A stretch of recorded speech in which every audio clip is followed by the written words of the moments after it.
जय हिंद दोस्तों, स्वागत है आप लोगों का गुरुकुल स्टडी अड्डा में। दोस्तों, आज मैं आप लोगों के लिए कक्षा 8 हमारे आदर्श के अंतर्गत पाठ का सारांश तथा अभ्यास प्रश्न लेकर के आया हूं। तो आज का हमारा पाठ है 2 और पाठ का नाम है भारतीय संस्कृत के अग्रदूत।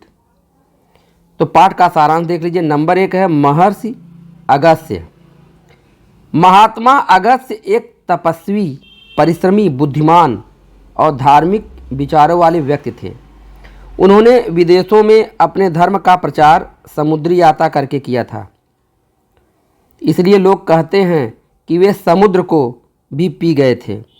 इनका जन्म कब हुआ, इसका पता लगाना बहुत कठिन है। खोज से पता चलता है कि वे काशी के रहने वाले थे। वे शैव धर्म को मानने वाले थे तथा विश्वनाथ जी के मंदिर में पूजा करते थे। उन्होंने सर्वप्रथम विंध्याचल को पार करके दक्षिण भारत के जंगलों को कटवाकर मनुष्यों के रहने योग्य बनाया। उन्होंने असभ्य जातियों के 2 बहुत पराक्रमी सरदारों को भी हराया। इन्होंने जावा, कंबोडिया जाकर अपने धर्म का प्रचार किया और वहाँ मंदिरों को बनवाया। हमारे पूर्वजों ने इनका नाम याद रखने के लिए नक्षत्र का नाम ही अगस्त्य रख दिया। महर्षि पतंजलि, दूसरा है महर्षि पतंजलि। पतंजलि संस्कृत के एक उच्च कोटि के विद्वान थे। उन्होंने संस्कृत व्याकरण की एक उच्च कोटि की पुस्तक लिखी जिसको महाभाष्य कहते हैं तथा पाणिनि द्वारा लिखी पुस्तक अष्टाध्यायी की टीका और व्याख्या की। इन्होंने योग दर्शन नामक एक पुस्तक भी लिखी। पतंजलि का जन्म आज से 2100 वर्ष पूर्व गोनर्द में हुआ। इनकी माता का नाम गोणिका था। यह काशी में नागकुआं नामक स्थान पर रहा करते थे। पतंजलि ने हमारी संस्कृत भाषा को सुव्यवस्थित एवं वैज्ञानिक रूप प्रदान किया। इन्होंने भाषा में उस समय सुधार किया था जबकि संसार के अन्य देशों के लोग जंगली अवस्था में रहते थे। यही कारण है कि विदेशी भी हमारी सभ्यता का लोहा मानते हैं। एक अंग्रेज विद्वान ने इनको व्याकरणों का सम्राट की उपाधि दी।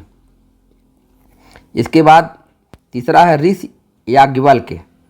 याज्ञवल्क्य नाम के कई विद्वान हुए होंगे, कम से कम 2 तो अवश्य हुए होंगे। इनमें से एक का वर्णन महाभारत में मिलता है और दूसरे का वर्णन राजा जनक के दरबार में होने का मिलता है।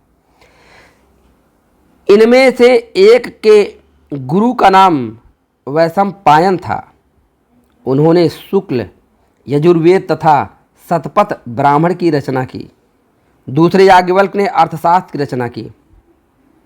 इनका जन्म आज से लगभग 1800 वर्ष पूर्व हुआ था। इनके बनाए गए धर्म ग्रंथ को याज्ञवल्क्य संहिता के नाम से पुकारते हैं। इस पुस्तक में प्राचीन काल में प्रचलित धार्मिक ग्रंथों की अच्छी बातों को लिया गया है और आवश्यकता के अनुसार खाना पीना, विवाह से लेकर आपसी व्यवहार के विषय में भी नियम बनाए गए हैं। आपने जीवन के किसी भी अंग को अछूता नहीं छोड़ा है। यही कारण है कि याज्ञवल्क्य संहिता का अनुवाद अंग्रेजी और जर्मन भाषाओं में भी हो चुका है तथा इनकी टीकाएं प्रकाशित हो चुकी हैं। इसमें बतलाए हुए नियम आज भी अटल हैं। इस प्रकार से आपने भारतीय संस्कृत को अमर बनाने का प्रयत्न किया।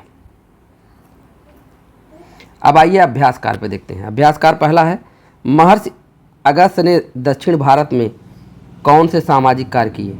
आंसर, उन्होंने दक्षिण भारत में अपने परिश्रम और ज्ञान के बल पर वहाँ के अनेक स्थानीय लोगों को अपना शिष्य बनाया तथा जंगलों को साफ करवाकर अनेक आश्रमों की स्थापना की। यहाँ के लोगों को कला कौशल सिखाया।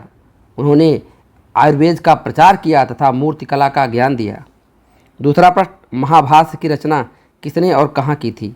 आंसर, महर्षि पतंजलि ने महाभाष्य की रचना काशी में की थी। तीसरा प्रश्न, लुप्त महाभाष्य की खोज किसने कराई?